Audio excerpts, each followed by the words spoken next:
तो क्या कुछ कह रहे हैं नवीन जी? मैं कबीर पंथी हूं 120 साल से। अच्छी बात है, कोई किसी भी पंथ को मान सकता है। हम तो नवीन जय हिंद जी डॉक्टर अरविंद शर्मा के लिए कह रहे हैं, क्योंकि उन्होंने अपने इंटरव्यू में कहा था, अरविंद शर्मा ने, कि मेरा परिवार 120 साल से कबीरपंथी है। और मैंने कहा था कि डॉक्टर अरविंद शर्मा जी कबीरपंथी जरूर हैं। 12 कबीरपंथ चल रहे हैं कबीर जी के नाम से, जो कि नकली हैं, नकली। कबीर सागर को अगर डॉक्टर जी ने कभी खोल के देखा हो तो इस काल ने, शैतान ने चला रखे जीव को भ्रमित करने के लिए। तो डॉक्टर अरविंद शर्मा जी का जो परिवार है, उनके बाप दादा थे, वो उन 12 नकली कबीर पंथियों से नाम उपदेश प्राप्त हैं, जो कि मोक्ष नहीं दे सकते, मुक्ति नहीं हो सकती, यही भ्रमणा भटकना पड़ेगा 84 लाख योनियों में। असली कबीर पंथ केवल सतगुरु रामपाल जी का पंथ है, वर्तमान में 13वां कबीर पंथ है। और असली कबीर हिसार जेल में बैठे हुए सतगुरु रामपाल जी हैं। ये बातें फिलहाल मेरी थोड़ी सी अतिशोक्ति वाली लग रही होंगी, लेकिन ये 2028 युग परिवर्तन का समय है। देश के राजा तक को नानी याद आ जाएगी, नानी याद आ जाएगी। उस समय पूरा देश और दुनिया स्वीकार करेगी कि परमेश्वर कौन है, परमात्मा कौन है। तो ये बिल्कुल सही कह रहे हैं कि मंत्री जी अपने इंटरव्यू दे रहे हैं कि हम कबीरपंथी हैं। और आगे नवीन जी कह रहे हैं कि बाबा रामपाल का चेला कह रहा है कि वो नकली कबीरपंथी हैं। बिल्कुल नकली कबीरपंथी भाई, 1000 बार कहलवा ले, बिल्कुल नकली कबीरपंथी। अगर डॉक्टर अरविंद शर्मा या उनका परिवार सतगुरु रामपाल जी से उपदेश प्राप्त नहीं है, तो शो का शो नकली कबीर पंथ से जुड़े हैं भाई। तो परशुराम पंथी हैं, भोलेनाथ पंथी हैं, बजरंगबली पंथी हैं, खाटू श्याम पंथी हैं, सुभाष चंद्र बोस पंथी हैं, भगत सिंह पंथी हैं, आजाद पंथी हैं। हमारी अपनी सोच है, आप हो गए, अच्छी बात है। लेकिन उन्हीं के चेले ये कह रहे हैं ये तो नकली कबीर पंथी है। की तरह वह वीडियो दिखाइए। अब ये मुजदास का एक छोटा सा वीडियो दिखा रहे हैं, बिल्कुल सत्य है। मैंने कहा है, मैं स्वीकार करता हूं, और जो परम सत्य है और आने वाले समय में सबको मानना पड़ेगा। कबीर ने 3-3 पार्टी 4-4 पार्टी बदली है। ये मेरा तो है नहीं, मेरा तो कोई जानकार ना कोई। उनकी जयंती का प्रोग्राम था हरियाणा के रोहतक के पहरावर में, जहां पर हरियाणा के मुख्यमंत्री नायब सिंह सैनी भी आए थे।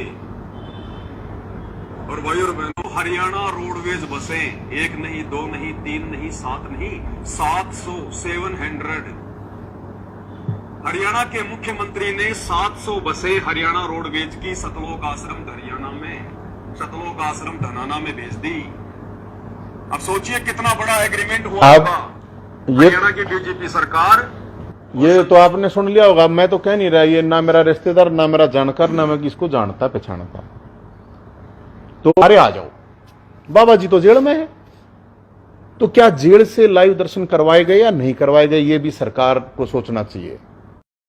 बिल्कुल नवीन जी सही कह रहे हैं कि मैं इस पवन दास को ना जानता, ना पहचानता, ना ये मेरा यार, ना दोस्त, ना मेरा रिश्तेदार। बिल्कुल सत्य बात है, मैं भी इनको नहीं जानता था। ये अभी जो हरियाणा में जो परशुराम जयंती मनाई गई, उसके बाद इनके वीडियो मेरे सामने आए जो सतगुरु रामपाल जी को लेकर थे। तब मेरा और इनका परिचय हुआ सोशल मीडिया पर। वैसे कोई बातचीत नहीं है, कोई जान पहचान नहीं है, आवश्यकता भी नहीं है। तो ये बिल्कुल सही कह रहे हैं, ये वीडियो मेरा ही है, मैंने ही पोस्ट किया है, और जो कहा है होशो हवास में कहा है, और बिल्कुल सत्य कहा है। अब नवीन जय हिंद जी क्या कह रहे हैं? नवीन जय हिंद जी क्या कह रहे हैं कि हिसार जेल से लाइव दर्शन एक बहुत बड़ा विषय है, क्योंकि डॉक्टर अरविंद शर्मा जेल मंत्री हैं और सतगुरु रामपाल जी फिलहाल हिसार जेल में हैं। तो ये शक तो भाई बिल्कुल सही है। कोई भी आदमी विचार कर लेगा भाई कि संत रामपाल जी के जो फॉलोवर हैं या संत रामपाल जी का जो बेटा है, वो क्यों नहीं मंत्री जी के साथ में साठगांठ करेगा। भाई जेल मंत्री हैं डॉक्टर अरविंद जी, कुछ भी करवा सकते हैं, कुछ भी कर सकते हैं। जेल मंत्रालय उनके अधिकार में है, बाबा से डायरेक्ट मिलवा भी सकते हैं, कुछ भी करवा सकते हैं, बाबा को कुछ भी सुविधा पहुंचा सकते हैं, कुछ भी करवा सकते हैं, डायरेक्ट मिलवा भी सकते हैं। तो कोई बड़ी बात नहीं। सतगुरु रामपाल जी का बेटा तो इस लालच में मंत्री जी से संपर्क करेगा ही करेगा, बनाएगा, और उन्होंने बना लिए। लेकिन ये सवाल ये उठा रहे हैं, क्या 2-2 घंटे हिसार जेल से, जेल के नियम और कायदों के अनुसार क्या सतगुरु रामपाल जी लाइव आ सकते हैं क्या? भाई 10 मिनट तक तो वीडियो कॉल हो सकती है, प्रशासन की तरफ से सुविधा है। रोजाना 10 मिनट का वीडियो कॉल तो हो सकता है, वो तो सभी कैदियों को सुविधा है। लेकिन वीडियो कॉल में और लाइव आने में रात दिन का अंतर होता है। वीडियो कॉल तो सरकार के उपकरणों के माध्यम से होता है और लाइव चलता है मोबाइल के माध्यम से। तो क्या बाबा रामपाल जी को हिसार जेल में बाबा रामपाल के बड़े बेटे के कहने पर हरियाणा के जेल मंत्री अरविंद शर्मा ने एंड्रॉयड मोबाइल उपलब्ध करवा रखा है क्या? जबकि बाबा रामपाल जी पर तो देशद्रोह का मुकदमा है, राजद्रोह का मुकदमा है। ऐसे में बाबा रामपाल जी अगर लाइव आ रहे हैं तो मोबाइल से तो आएंगे। तो क्या हरियाणा के जेल मंत्री ने हिसार जेल में बाबा रामपाल जी के पास में मोबाइल की सुविधा उपलब्ध करवा रखी है क्या? यह सवाल उठा रहे नवीन जय हिंद। और ये अपनी तरफ से सवाल नहीं कर रहा, ये मैसेज सतलोक आश्रम मैनेजमेंट हरियाणा की तरफ से, उनके कोऑर्डिनेटरों की तरफ से संत रामपाल जी के परिवार के कहने पर संगत में डाला गया।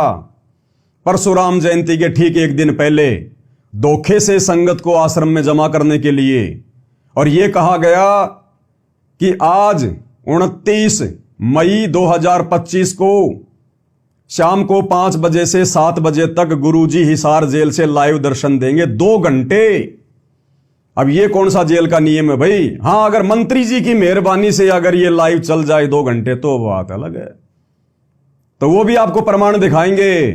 बिना प्रमाणों के बात नहीं करेंगे, बिना सबूतों के बात नहीं करेंगे। थोड़ा सा नवीन जी क्या कह रहे हैं और लाइव के बारे में सुन लो। आपका आपत्ति क्या है? आपका आपत्ति क्या है? क्या किया? भगवान परशुराम तो छत्तीस बिरादरी के सबके हैं, बिल्कुल है। उनके तो कोई छूत नहीं है, हाँ, चाहे वो किसी ना कोई आओ, किसी पंथ को उनका तो सबका है। बिल्कुल, अगर वो आ रहे हैं आप ये जो कॉन्फ्रेंस हो रही है तो सामने जो पत्रकार बंधु बैठे हैं वो पूछ रहे हैं कि नवीन जी आपको आपत्ति क्या है अगर बाबा के भगत आ गए तो परशुराम जयंती में? अगर मंत्री जी के रैली में बाबा के भगत आ गए तो आपको आपत्ति क्या है? कोई भी आ सकता है भगवान परशुराम की जयंती में।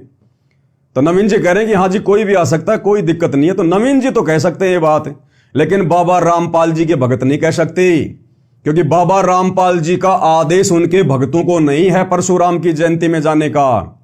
किसी की भी जयंती में जाने का, वो चाहे दयानंद की जयंती हो, चाहे परशुराम जी की हो, चाहे श्री रामचंद्र की हो, चाहे श्री कृष्ण जी की हो।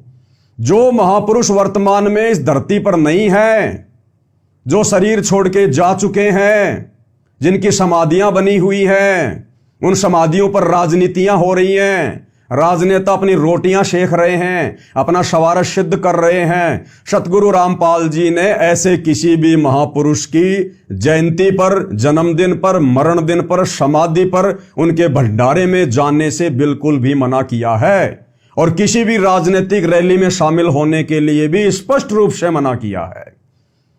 तो बिल्कुल सतगुरु रामपाल जी के अंध भक्तों को परशुराम की जयंती पर नहीं जाना चाहिए था। ये मैं पवन दास सीना ठोक के कह रहा हूं, नहीं जाना चाहिए था। और जितने भी लोग गए हैं वो मंद बुद्धि हैं, नालायक हैं। वो अपने गुरुजी के सत्संग नहीं सुनते, प्रवचन नहीं सुनते कि गुरुजी ने क्या करने के लिए मना किया है और क्या करने के लिए नहीं किया है। सब अपनी मर्यादा तुड़वा कर आए हैं गुरुजी के वचन के विरुद्ध उस रैली में जाकर। रहे हैं आप तो वहाँ भंडारा खा रहे हैं। हाँ, अच्छी बात है। तो इसमें आपत्ति क्या है? आपत्ति मैं थोड़ी को हूँ, ये वीडियो देखी नहीं गया आपने, मैंने सुनाई थी, शायद आप लेट आए हो। पत्रकार बंधु कह रहा है कि वहां पर भंडारा खा रहे थे बाबा रामपाल के भगत, तो इसमें क्या आपत्ति है? नवीन जी कह रहे हैं आपत्ति नहीं है, लेकिन बाबा रामपाल के विधान अनुसार आपत्ति है हमें। बाबा रामपाल जी ने हमें किसी भी देवी देवता के भंडारे में, किसी के मरने के बाद जो भंडारा किया जाता उसके खाने में, किसी राजनीतिक रैली के भंडारे में हमें बिल्कुल जाने से और खाने से मना किया है। इसका एक बहुत बड़ा कारण है, क्योंकि जब आप ऐसे भंडारों में जाते हैं, मीठा मीठा पानी पीते हैं, बढ़िया बढ़िया भोजन खाते हैं, आप भोजन नहीं खा रहे, आप भंडारा करवाने वाले के पाप खा रहे हैं, पाप। इन भंडारों की शुरुआत कैसे हुई आप लोगों को पता है क्या? अरे पहले के समय में जब बहुत ज्यादा आपत्ति आदमी पे आती थी तो वो क्या करते थे? अपने गुरुजनों के पास जाते थे, क्योंकि ऐसे समय में जो सलाह मशवरा होता था अपने गुरुजनों से होता था। धार्मिक गुरुओं के पास जाते थे, उनको अपनी समस्या बताते थे। तो धार्मिक गुरु धर्मशास्त्रों से परिचित होते थे, उनको पता होता था कि इस आदमी पर अगर कोई आपत्ति आई है, कोई समस्या आई है, तो इसके पाप कर्म बढ़े हुए हैं, पाप कर्मों के कारण इंसान पे दुख आता है, परेशानियां आती हैं।